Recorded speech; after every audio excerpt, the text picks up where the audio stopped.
This week I actually cooked everything at home: chili, sourdough cinnamon rolls, chicken noodle soup, and pear and cream gummies. This year I've had a goal of making more of our meals at home, which feels ambitious for someone who apparently can't even grate cheese the right way. I still have a lot of work to do on this goal. You'll absolutely still catch me sliding through our local cafe for breakfast, and I have had a few days where I've had to hit up Chick-fil-A for a quick lunch. But the overall goal here is that we will be having from scratch meals the majority of the time, and eating out will be treated as a treat and not a quick fix. Also, I will link all the recipes that I use in the description, and I'm going to tag my new YouTube friend who inspired the gummies down there too. For the chili, I ended up making a big pot and a smaller pot of spicy chili because some of us live for the heat. One thing I didn't understand about chili until this time is how important the simmer time is. We ate it the first night and honestly, it wasn't great. When I reheated it the next day on the stove and let it simmer again, I was like, oh, that's what's wrong. You definitely have to let it simmer for a while or it just is soup. I also had a little duh moment when it came to the cornbread. Did you know you can make cornbread without a box mix and it's actually way better? It's wild to me how many things we buy in a box that are basically just a few ingredients that we already have. That's what I'm slowly learning. If you're an ingredients household, you can make a lot at home. You just have to add a few new staples over time and suddenly your kitchen feels way more capable. Which brings me to the cinnamon rolls. Okay, cinnamon rolls have always felt like a huge reach food for me. Do they feel unattainable to anybody else? I swear growing up there was a couple of women at church who made cinnamon rolls and were basically legendary for it. I assumed it was a gift, a calling.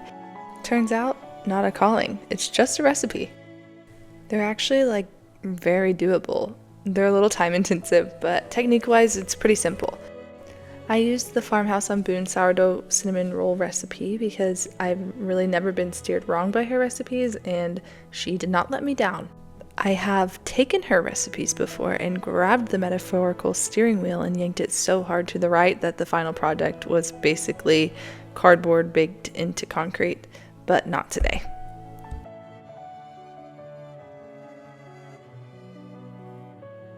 I got a little nervous when we added the coconut oil. I wasn't really looking for a beachy vibe when it came to these cinnamon rolls. Fortunately, the finished rolls didn't have any coconut flavor and they were just soft, warm, and dangerously easy to keep checking for quality, as we call it when we're taste testing.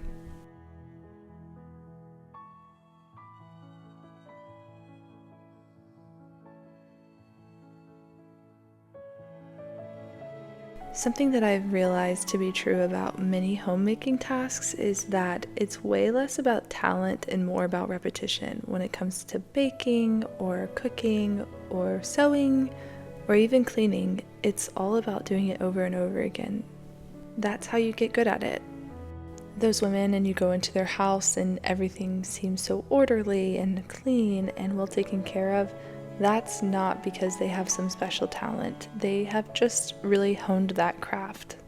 As someone who definitely needs to work on her honing of the craft of cleaning, I really appreciate the idea that it is just a learned skill and I can get better at it.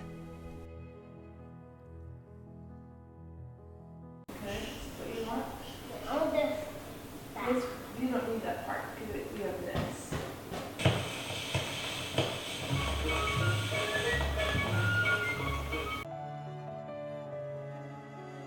The foods I ended up making this week felt like major comfort foods. I don't know what got into me, if it was the weather or just something in the air, but I definitely was leaning into cozy winter meals. I think as spring is right around the corner, this is just a nice way to get in those last cozy foods.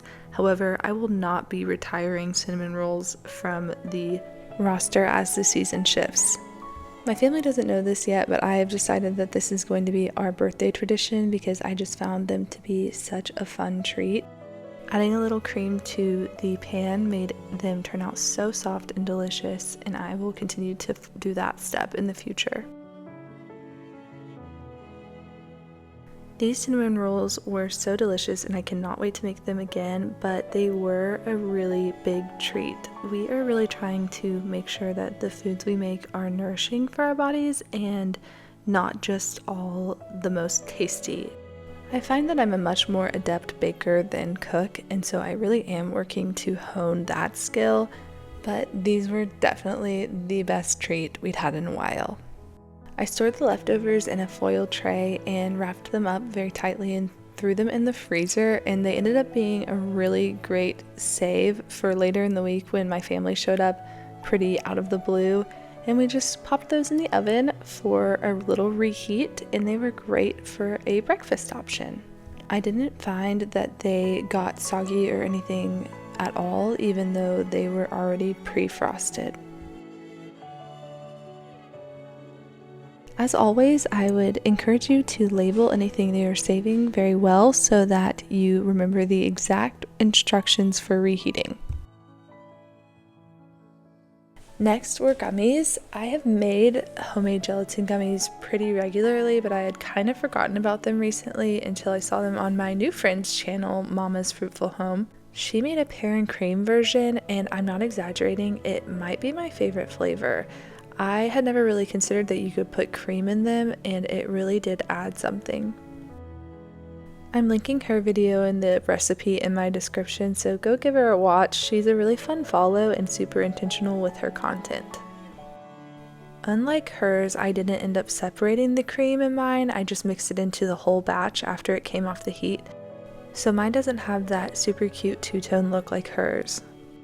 I also used maple syrup to sweeten them, which I really liked. They tasted like a little treat and it felt like an easy mom win to have a snack ready, and I appreciated the ease of switching out cane sugar for maple.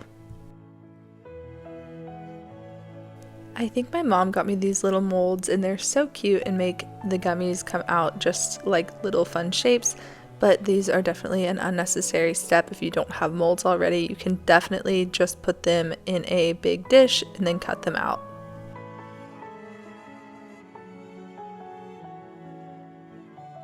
The camera did not eat first. My son was all over these as soon as they were ready, so several of them were eaten before I was able to even put them in their little container. And honestly, this batch didn't even last more than a couple days because they were such a hit with a toddler. With the gelatin, I feel pretty good about them as a snack for him because they both have the gut healing properties of gelatin as well as the protein content, which is a nice little touch.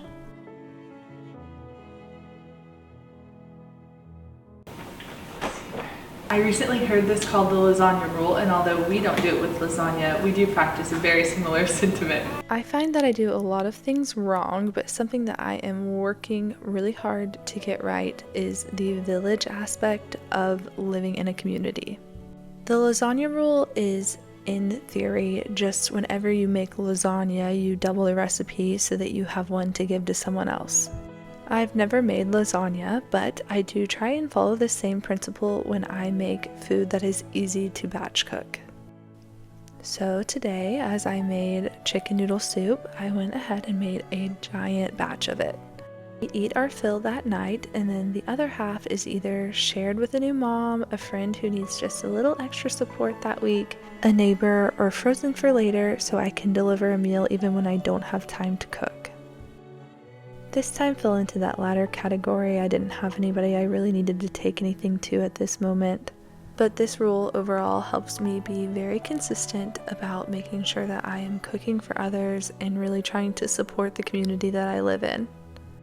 How do we expect to have a village if we're not willing to be one? When it comes to chicken soup, I actually am convinced that the only legal way to make it is with just carrot, celery, onion, and some kind of base. I cannot explain it and I don't make the rules. I usually try to up the protein by using bone broth, which is really high in protein compared to other broths or using water. And when you use a whole chicken, you are adding in all of that awesome gelatin from the bones, and it is just so delicious and will turn into a jiggly type soup if you leave it in the fridge, which is a great sign that it is just full of all the good things. I was extra thankful tonight that I had an uncooked frozen loaf of sourdough in the freezer, and I just popped it in the oven, adding about 20 minutes to the lid on time, and suddenly we had fresh bread. This is my biggest mealtime and helping others hack. If you keep frozen loaves in the freezer, you can make them very easily, and they are easy to deliver or just use for dinner that night with no extra prep. If you're already making the dough, you just make a double batch and the future you will thank you. Just remember to score the loaf before you put it in the freezer. I just put it in the freezer right after the fridge ferment. When I take this frozen soup to a friend, I'll include extra noodles so that they have fresh ones in their soup. If you like videos like these and other motherhood content, I'd love it if you subscribed. I'm linking everything in the description, including the Gummies inspiration. And tell me, what's your reach food that you'd like to try this year?